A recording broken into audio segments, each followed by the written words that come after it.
instead of eating McDonald's, I'm eating Subway, or I'm eating something. I'm not saying all these places are healthy, but I'm saying if I had to choose between McDonald's or Subway, I'm going to choose Subway because it's obviously healthier than. Stop defunding art and art programs and music programs. We need to fund those more because some kids are going to be way more stimulated by that than going out and playing basketball or football. I'm not.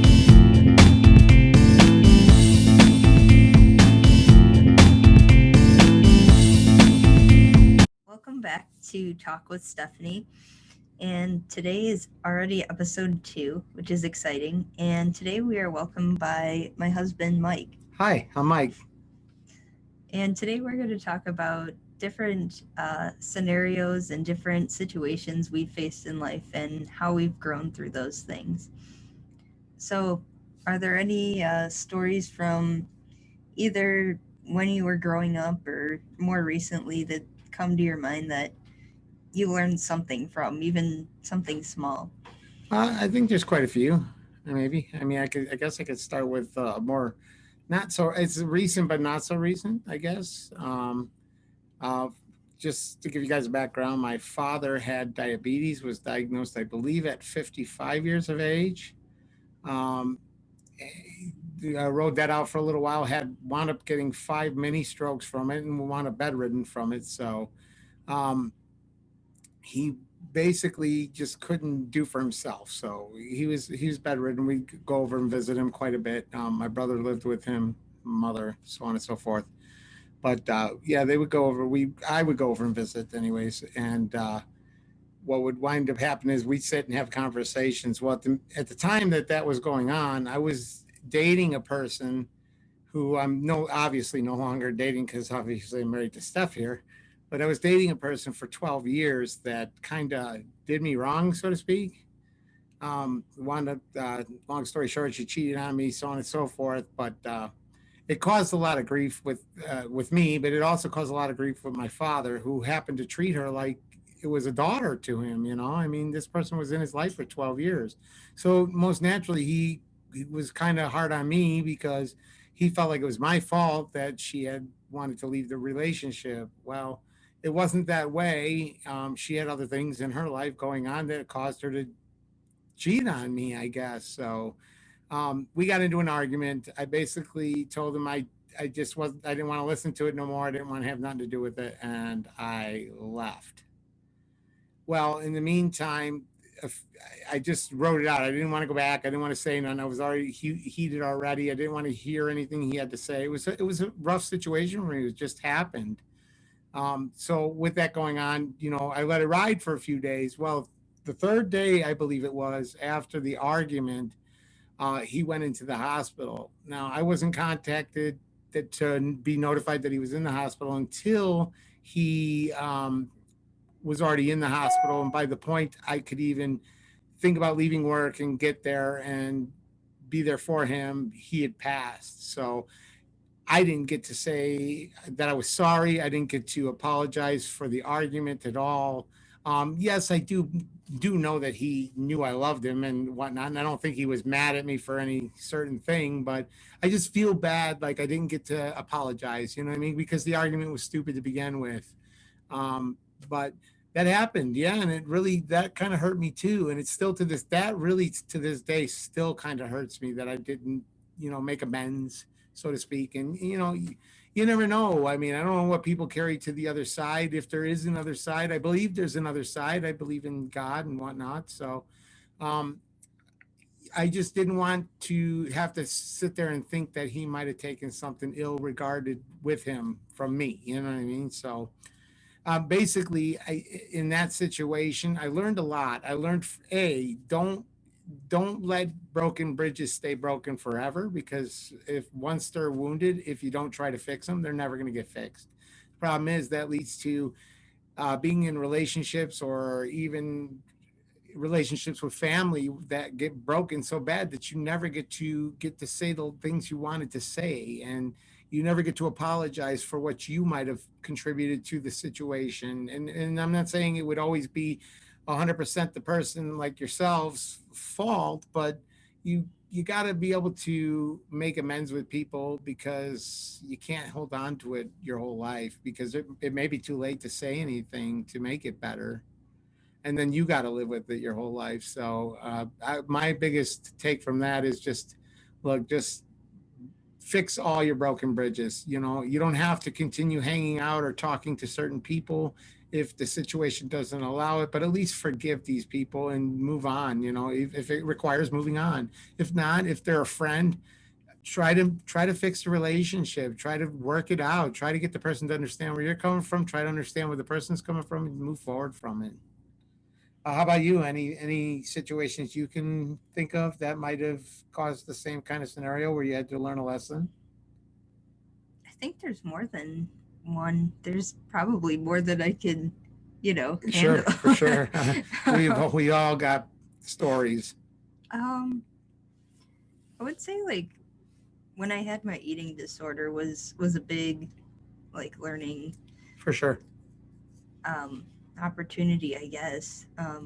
Just because when you hear about eating disorders or you hear about, people wanting to lose weight and stuff, you don't think like you're going to be that person that's, going to do these things or stick, your finger down your throat or whatever.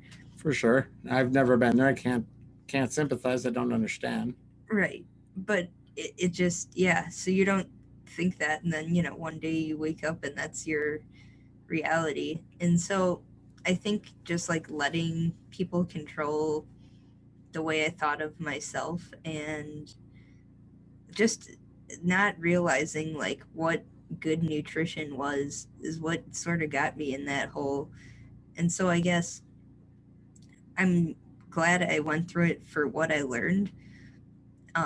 But another part of it was just forgiving myself for harming my body, myself in that way. For sure, for sure. So are those like is would that be one of the big proactive steps you took, like forgiving yourself, starting with like identifying the problem and forgiving yourself to kind of allow yourself to cope or deal with the situation?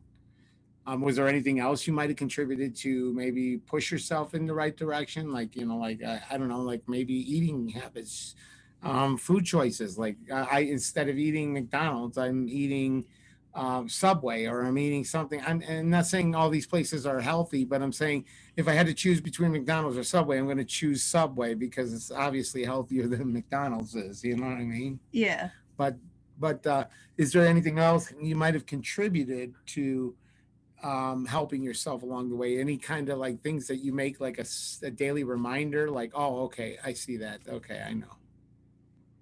Um, I guess a daily reminder would just be like, even if someone says something negative to you, whether it's a stranger or somebody you know, whatever, um, and it's, not something that you want to hear or something that you feel like is going to put you down, trying to, not let it get you down because Right. your mind controls, way more than I think people realize. For sure, for sure.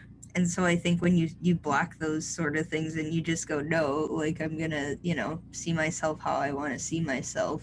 And I'm always big about that. I tell you all the time, like, stop judging yourself so harshly. Nobody's perfect, nor do we ever should ever strive to be perfect because it's just not obtainable.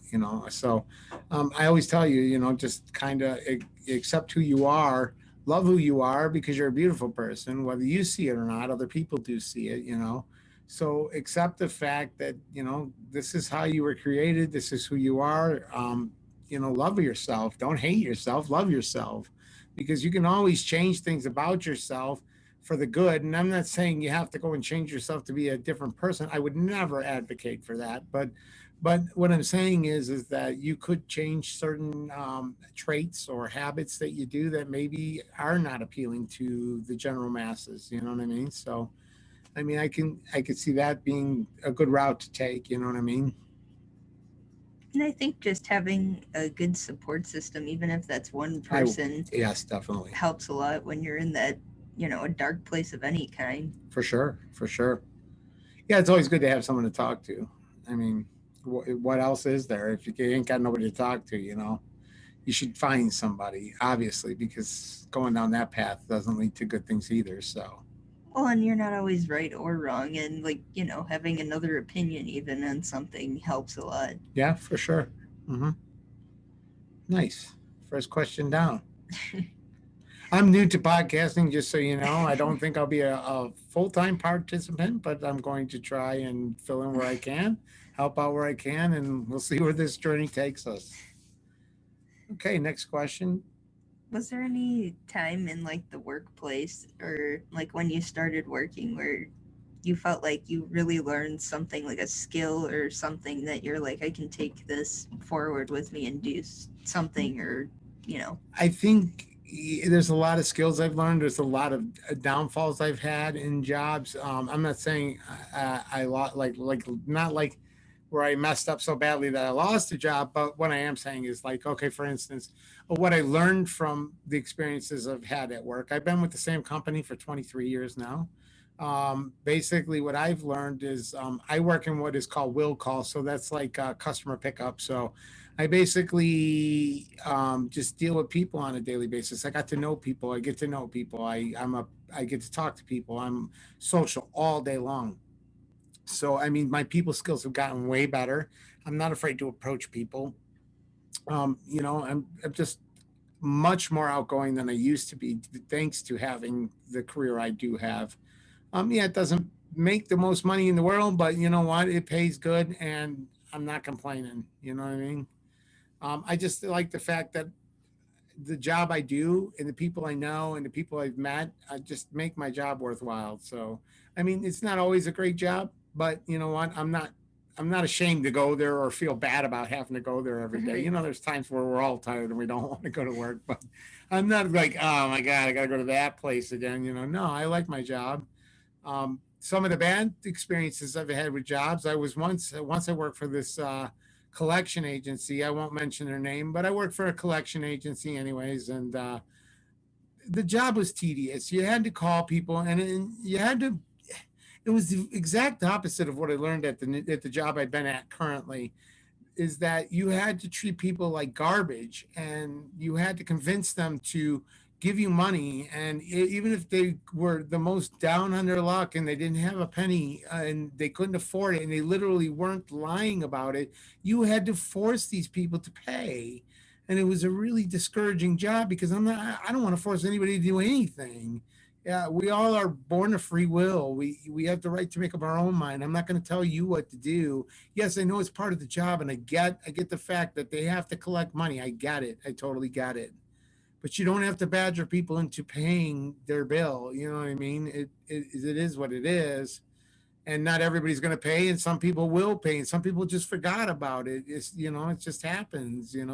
But anyways, I worked for this job as a collection agent. Hated the job terribly. My friend actually got me the job.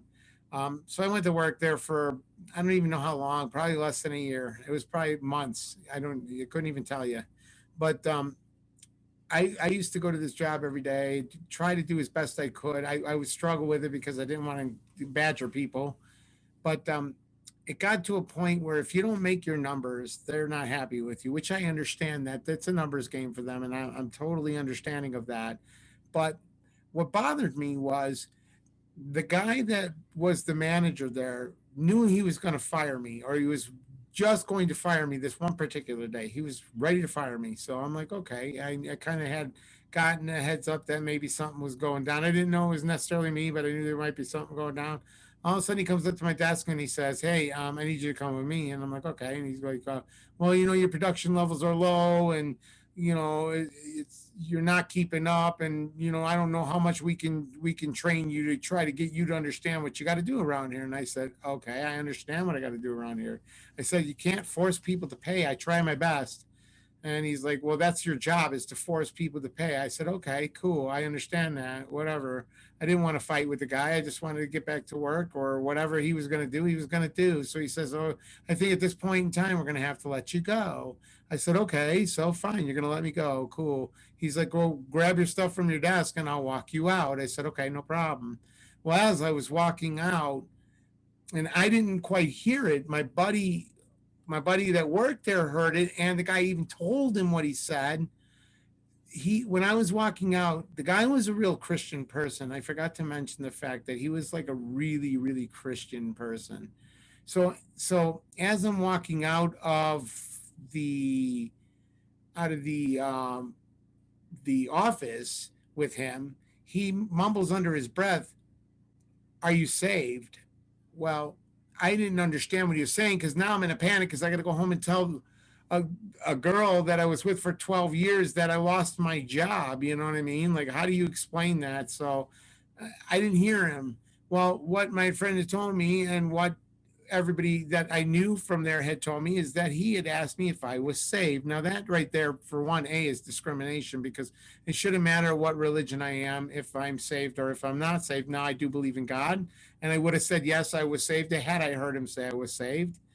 But I didn't hear him, and it shouldn't have mattered anyways. The point in case was that that made no relevance as to if I could do a job or if I couldn't do a job, and it had no relevance on if you fire me or if you don't fire me. Just because I believe in God, you're going to let me ride, or just because I don't believe in God, you're going to fire me. I mean, how does that work? That's like complete discrimination. I never did nothing about it, because I didn't hear about it, and I just didn't want the hassle. So I let it go, and I learned from it. I learned a lot of things. I learned to be honest with myself. If something's not working out, figure out a different solution, find a different job, find a different outcome, whatever the case may be. I also learned to pay better attention when people are directly speaking to me, for sure, because obviously things can slip through the cracks and you can easily wind up in a situation you don't want to be in because you didn't hear something. Now, mind you, I wouldn't have said, yeah, I'm saved just to save my job. That wouldn't even have been my thought in the first place, because at that point didn't really want to work for the guy anymore, anyways. So, and he kind of did me a favor. Not that I wanted to lose my job, but he did me a favor. So, yeah, I learned quite a bit from it. I definitely learned to pay attention more to people and to just, if I'm not feeling something or I just know it's not going to work, don't struggle to make it work. Just figure out a different option. Anything for you in the same category? Um, yeah, I think I've learned a lot from bad work experiences more so than, Then good, right? yeah, yeah. So, yeah, same thing, working for a debt collection agency, you know, you just you run into people like you talk to on the phone that are, in desperate, need for more money if anything, and you're calling them up and asking for more, and For sure. then you also deal with the angry calls where people, because you're asking them for money, they call back angry and Yeah, I can see that. I can totally see that. threatening things. For Yeah. sure. And then just working in the food industry and what that's like in being in a fast paced environment. But, it's rewarding in that you're helping different people get different things. And so I think like there's something to learn from serving people in some way. I get that. I totally understand Like that. like some kind of valuable like lesson that you can't learn like any way else other than like when you're in that role and you have to serve someone else in whatever way. For sure. For sure. Okay. Question for you. If there was one thing you could go back and change in life to either a better yourself or to get something done that you wanted to get done, what would that be? Hmm. I probably would have gone back and believed in myself sooner. Okay, I can see that. And for me, I think in my case, I probably would have gone to some further education other than high school. I graduated high school, no problem, but I didn't really feel like college was my thing. I wasn't really into further education. But now I kind of look back on that and go, I kind of wish I would have gotten even some form of trade school education, like going to culinary school or going to, I don't know, some other kind of school, photography school, which I love to do. I mean, it could have been anything, you know what I mean? But I didn't do that. And that's where I feel I messed up. I feel like I could have just gone further on in life had I have gone to school. Because I mean, don't get me wrong, I love the job I do right now. I love the people I get to meet and work with. But in the same aspect, I'm kind of like, I'm not anybody in the company. I'm just me. You know what I mean? I mean, yeah, everybody knows me because I've been working there since God made dirt. But um, I just think I could have been somebody felt a little more important to a company. You know what I mean? Like I, at any given time, I don't know. I mean, our company could downsize. Our company could go under. Who knows? You know, it's not saying they're going to. They're owned by a pretty big company, so I wouldn't expect that. But you know, it is what it is. You know, so you got to be prepared for that. So skills I could have taken along the way, I wish I would have learned a lot more by going to some other form of trade school, in my opinion. It's like that quote, if you don't build your dreams, then someone else will hire you to build theirs. Right, but tell that to a 21-year-old me. It wasn't no, I wasn't building dreams and neither was anybody else for me. You know what I mean? Yeah. I'm not trying to degrade myself or make myself seem like an idiot, but no, it wasn't that wasn't the first thing on my mind.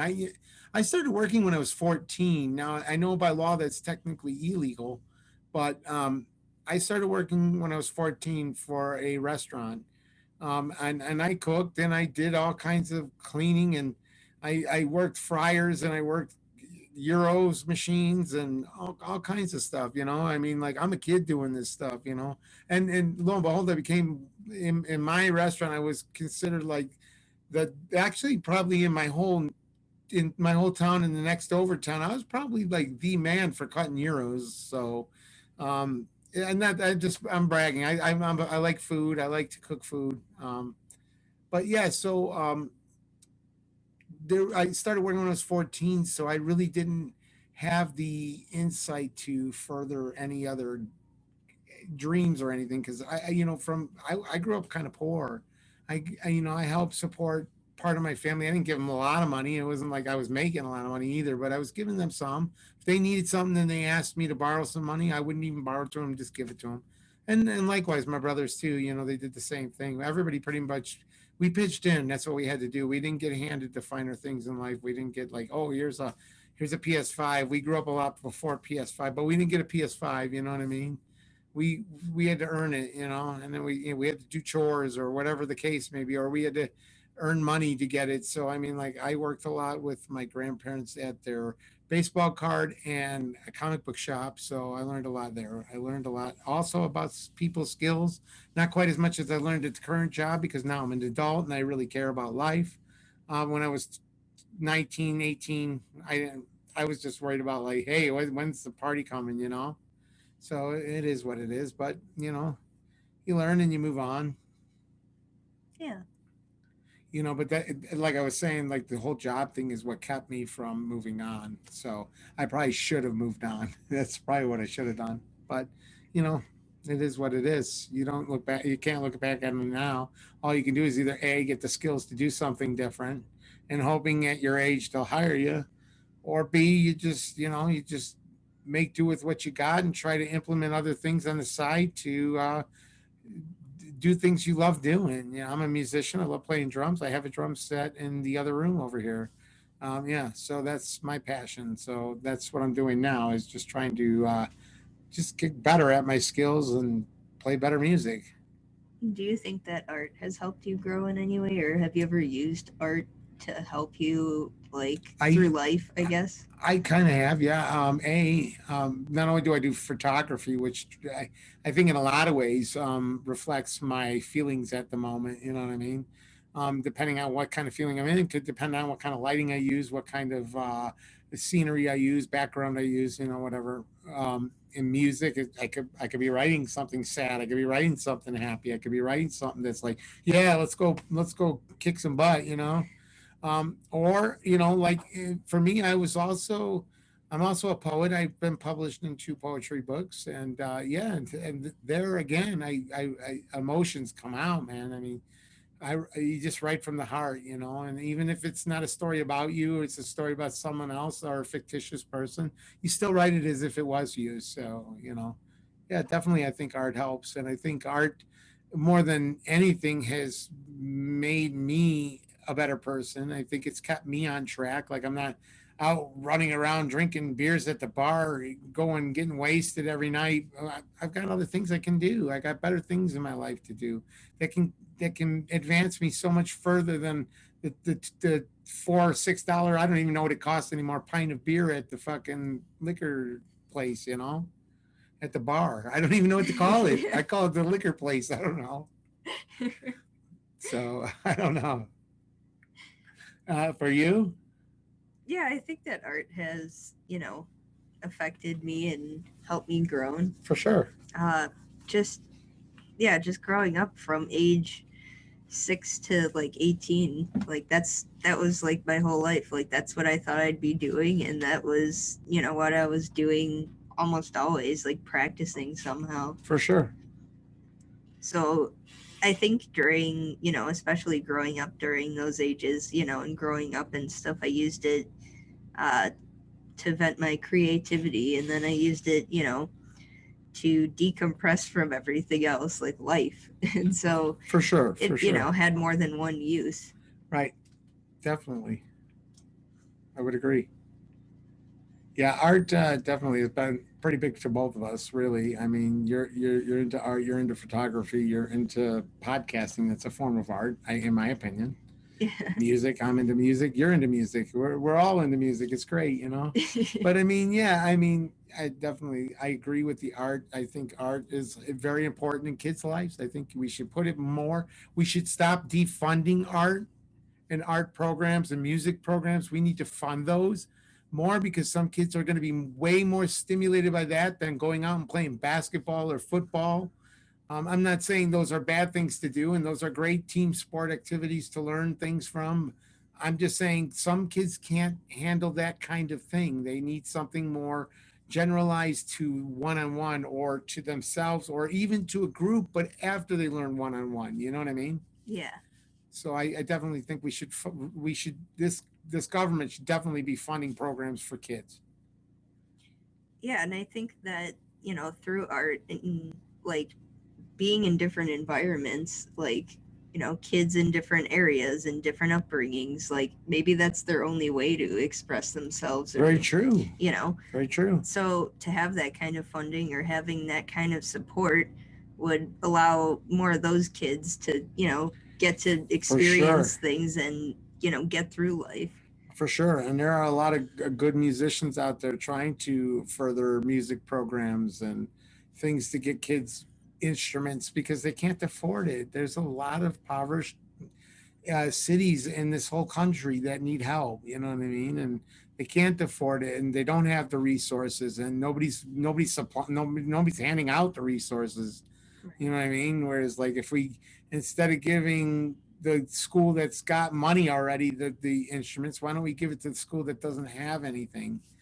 Give those kids an opportunity, a chance to make something of themselves. I'm sure they would love that opportunity. It's just one of those things. I mean, if you're given an opportunity that you would love to take, would you pass it up? No, you'd be like, thank you, I appreciate this. And you'd appreciate it more than the person who didn't really need it. Right. You know, Did you ever have that moment where, like, you went from like the party, like, let's go, whatever, to like, where you are now, I guess? Like, how did you have that shift? Or like, when did you think, like, age wise, you were like, yeah, no, I don't want to live this way. I want to do this. I think I learned early on. I think realistically though, like, okay, for instance, like partying, okay, drinking, we'll go with drinking because I've never done hard drugs. I'm not a hard drug person. I've never been a hard drug person. Even when I had back problems and they put me on painkillers, I was on them for a while and I didn't like them, so I got off of them. Just not my thing, you know what I mean? But I started, let's see, I started drinking probably when I was about 16, maybe 16. And and I enjoyed it. I mean, don't get me wrong, I didn't enjoy the times when I was, laying on the floor throwing up or whatever, or hogging a toilet, but it was fun. It was something to do. Now, I think I carried I wasn't a heavy drinker. Don't get me wrong. I didn't drink every day. I wasn't like going out and get wasted all the time. I wasn't drinking every weekend. I was drinking probably every other weekend, maybe. Back in the day, we didn't have. I'm a little older. We didn't have things like Netflix. We didn't have cell phones with screens. We didn't have internet. We had. I mean, we didn't grow up with that stuff. You know what I mean? Until later. So I mean, all you had was a phone on the wall, which you. Deek, deek, deek, deek, deek, deek, deek, deek. Yeah, what's up, bro? See, what's up? Yeah, that's a telephone. That's how I would do a telephone, just so you people know. I don't do it like this. I do it like this. Okay. So, anyways, we had phones on the wall. We basically had to go out and do things. There wasn't much on TV. There wasn't, there was cartoons and stuff, but it was boring. It was just boring. So in order to have any kind of fun or get yourself excited, you had to go out and do something. You had to go get your friends. You had to hop on your BMX bicycles and go pedaling across town or to the nearest woods. Like we had some in our neighborhood we used to go to. And yeah, and I mean, a lot of times that's where things like drinking would happen. You go to the backwoods and we throw a little party and it's, all this 16, 17, and 18-year olds all, and maybe even some older people hanging out, drinking, whatever. Not that I'm advocating for that. I'm not. By no means am I advocating for that. I think it was probably one of the worst things I've ever done in my life. It put me in jeopardy, a lot of bad situations, and I'm glad, I'm fortunate that I lived somewhere where I didn't have to worry about being taken advantage of or beaten up or robbed or whatever, you know what I mean? Because you got to remember, like I said, I started working when I was 14, so I would always have $100 in my pocket, and for me, that was, I had money. My friends didn't carry that, you know what I mean? They didn't carry that. I got paid. I was working. They didn't have to work. That's the difference. Is they also didn't get money though. They might have gotten stuff from their parents, but they didn't get like the money aspect of it. Like, it wasn't like their parents were going, "Hey, here's $20, here's $50." No, their parents weren't doing that. That's why I worked. You know what I mean? So I could pocket money. And don't get me wrong, I had a lot of cool stuff. I bought CDs. I bought tapes, cassette tapes. That's what we had. Some cassette tapes. I bought concert shirts. I went to see concerts when concerts only cost like $20, $30. I mean, like it was a lot cheaper. I mean, even in the 80s, 90s, yeah, it was cheaper. Things didn't cost the same. But yeah, I mean, so with that in that aspect, I think by the time I was maybe 24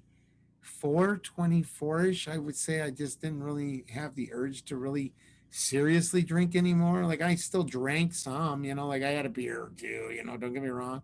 Had a few gold schlagers, whatever.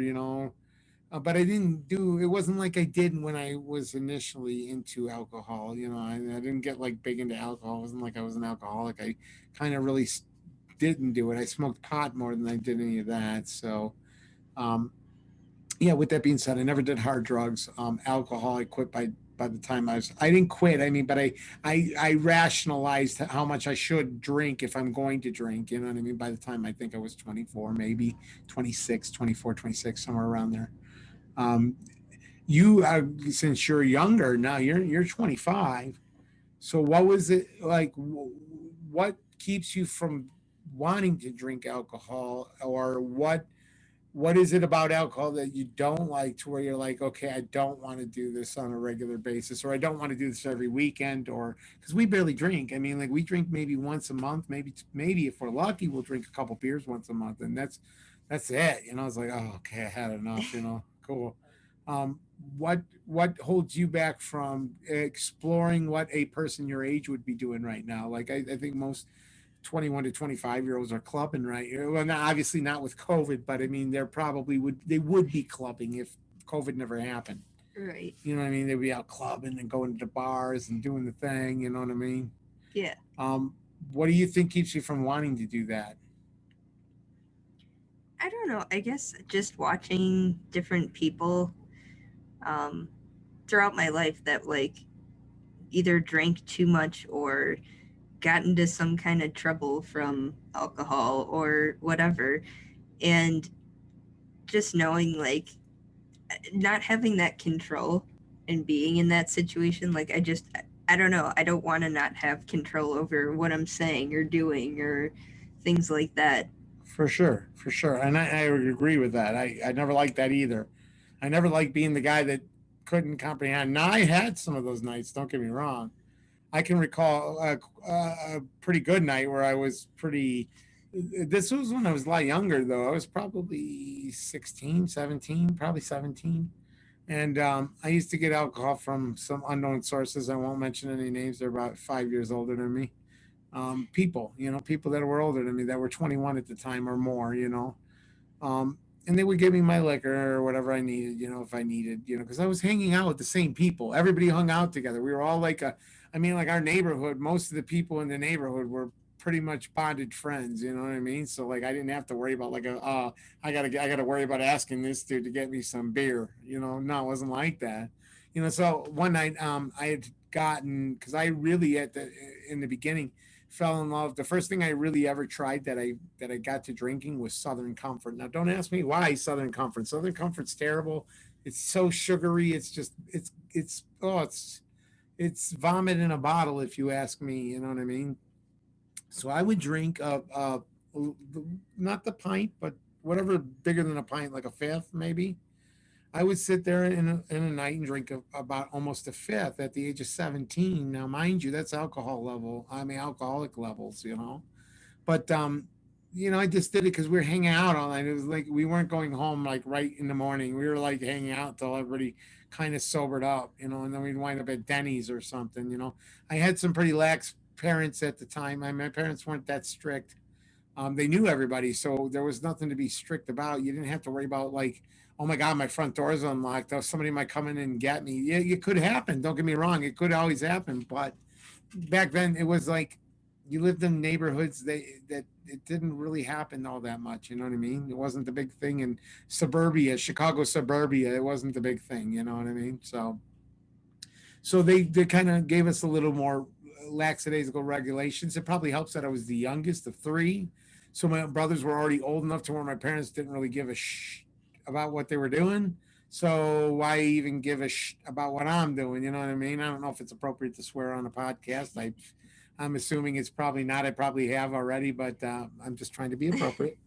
But yeah, so I mean, I think they were a little bit lackadaisical because they just didn't really feel like they had to worry about me. Plus, my best friends were friends with my best friend's parents were my parents' friends. So, like, really, did I have to worry? No, not so much. So, how did you become like as I guess patient and like understanding as you are? Well, two things can happen in life when you're put in a traumatic situation. Okay. So as a kid, I was put in this situation where I know some people laugh about it and they think it's so silly, whatever.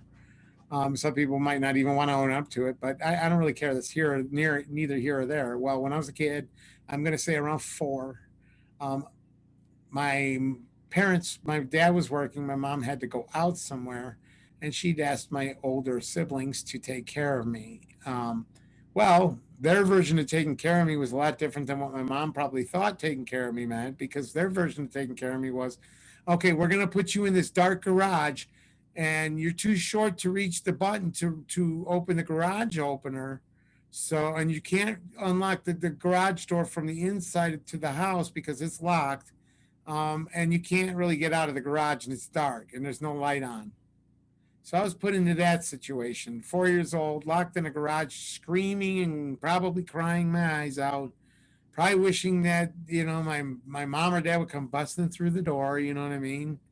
And eventually that did take place. That did take place. And then my mom asked what happened. I told her what happened. And lo and behold, the other two siblings of mine both got in trouble for it. You know what I mean? I don't know how much trouble they got into. I can't remember that far back, but they did get in trouble. But that situation put me into a situation where I had to learn to be patient because nobody was coming to get me. There was nothing. There was no sign of life. You know what I mean? It was like, okay, so I can either sit here and continue to freak out, or I can try to pull myself together and not think bad things, or I think that the boogeyman was going to get me, or it was pitch black in there. It wasn't like there was any light coming through. You know what I mean? It was a pretty relatively good garage door that didn't allow a lot of light through. So with that being said, yeah, so I learned at an early age to how to have patience, because patience for me, I had no choice. I was forced into patience, that's okay. It's a good life lesson, but it's not a good life lesson when it comes from trauma. You know what I'm saying? Like, I mean, that's probably not the best way to learn a life lesson. So, have you any have any had any um, life experiences that made you learn a lesson? Like, is there any kind of traumatic experiences that you might have gone through that you had to learn from? Like something like really traumatic, I mean, scaring you traumatic. You know what I mean? Like, I don't know. I don't know your entire day to day by your whole life, but I know a lot about you. um, let's see. And you may not have anything you wish to share, or you may not have anything at the top of your head. That's okay. We can move on. I mean, it's always okay to move on. Yeah. Um, There's nothing holding us to that conversation. Okay. How would you feel like, in your opinion, your relationship with your um, family is, so to speak, like different versions of family? Like, okay, for instance, like, how do you think you get along with people in your family? um, I would say pretty well. I definitely would go with pretty well. I mean, yeah, I mean, I don't know. You got like you're like me. You've got siblings. You've got a mom. You got obviously you got a dad. I don't have a dad, but I have a mom still. My mom's still alive. Um, Sometimes I think she's a little nutty, but that's okay. I mean, and she can hear this. That's fine. I don't mean nutty like in a bad way. Nutty. I just think like, I don't know. She and I sometimes don't see eye to eye, and that's okay. That's fine. That's we're entitled to feel differences in opinion. I have a brother that I don't talk to at all. And I'm the youngest of three. One brother I don't talk to, and I'm not trying to point him out or anything like that. I mean, there were situations between me and him. We didn't see eye to eye. I don't really speak to him. I've tried to speak to him. I think probably in the last 7 years, maybe once I talked to him on the phone by my mom, where she lives at. Um, and I didn't even call him. My mom called him, and we didn't even talk for like more than like 5 seconds. So it really wasn't considered a conversation. But I mean, it is what it is. I think sometimes you're just not going to see eye to eye. Like, he's completely different than me. He's into like action heroes, and he's into sports a lot, and he's into a lot of things that I'm just not into. You know what I mean? Like, I don't have to run out and be Spider-Man tomorrow, and I don't have to watch the latest soccer game on TV, or football, or baseball, basketball, whatever. I don't have to go through that, because I'm not passionate about those things. I'll watch them from time to time, but I'm not passionate about them. So in that case, I guess family life for me, it's kind of, sometimes it's slivered. I mean, I still love them with all my heart, and I always will. And I don't hate anybody. And and like I said, everybody's entitled to their own opinion. But for me, I just basically think it's just one of those situations where, you know what, one day we'll see eye to eye again, maybe. Well, and I think that everyone goes through their phases, whether it's with their parents or their siblings, and like there are sometimes where you, even periods of time where you just don't see eye to eye, or you know, the opposite. You're having a great time, whatever. For sure, for sure. And I think as you get older, as siblings too, and move in different directions in life and whatever else, your views change on things, and you decide to go different ways. So Yeah, for sure. And I think that's important to remember that, eventually you do have your own life, you do have your own family, you do have this, that going on. You might have kids, you might have a swimming pool, who knows. right, right. Things that you got to take care of. You might have a couple pit bulls that you want, named Penny and Dime. Who knows? I don't know, maybe.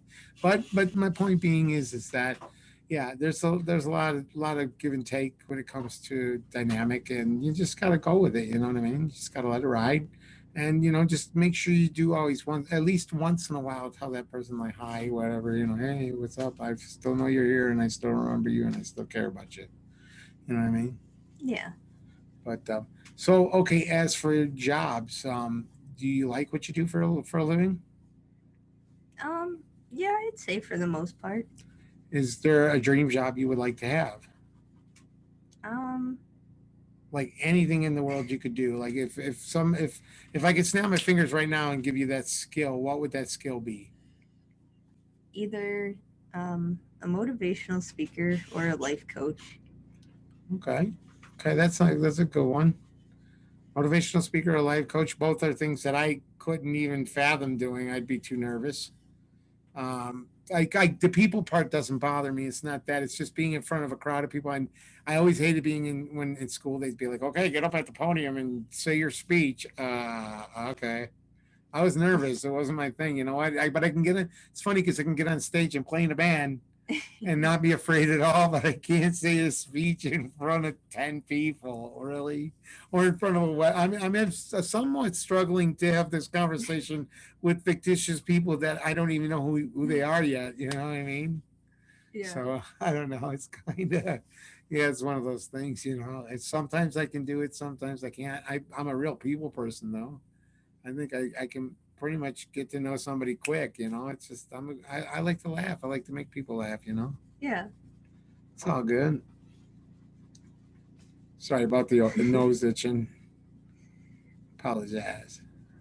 So, is there anything else or any other stories you wanted to share before we? I could probably go on for days. I just don't know. I mean, I don't have any basis for like conversations. I could tell you like and I know some people might not like it, but I'm a Mopar guy. I like Dodge cars. I like Jeeps for sure. I love Jeeps. I drive a Jeep as we speak. I like anything to do with Mopar.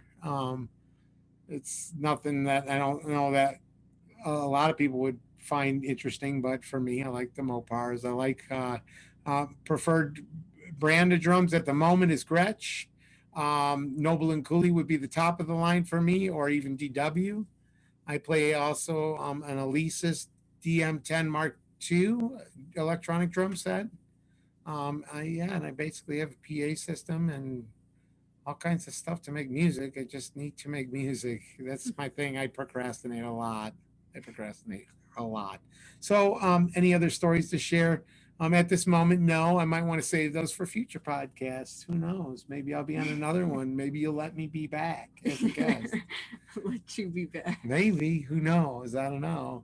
But I've had a lot of fun since I've been here. It was nice talking, even though I'm talking to my wife. But it was always nice talking to you. I appreciated it. Yeah. It's good to get to know things. I mean, not that you didn't already know a lot of these things, but the people out there don't know these things. And, some things they Yeah. don't know about you, some things they don't know about me. Now they get to know us a little better. You know what I mean? Yeah. So I think it was a very pleasant experience. And I definitely will be back for another one, I'm sure. So thank you guys for listening to me rant and rave about all my stupid little things that I've had in my life, which is only a tenth of what I have in store for you guys throughout the rest of this podcast and maybe into the way future. We'll figure that out when the time comes. But as it stands for now, I appreciate you guys listening to me. I appreciate my wife letting me be on the podcast and for letting me help her out. And let's see where this road takes us. Let's see what's up for you in the future. And I'll just be in the background, or whenever you need me, I'll be your guest host. Yeah. I wouldn't mind. I would not mind. Well, thank you. Well, thank you. I appreciate it. I know it's weird. It's weird that she and I are giggling like because we're like right here, but we're like husband and wife. Like it shouldn't be a giggle situation, but it's cool. Right. It's all good. All right. Well, this was episode 2, and we thank Mike for being here as our first guest. Thank you. And stay tuned next week for another episode of Talk with Stephanie.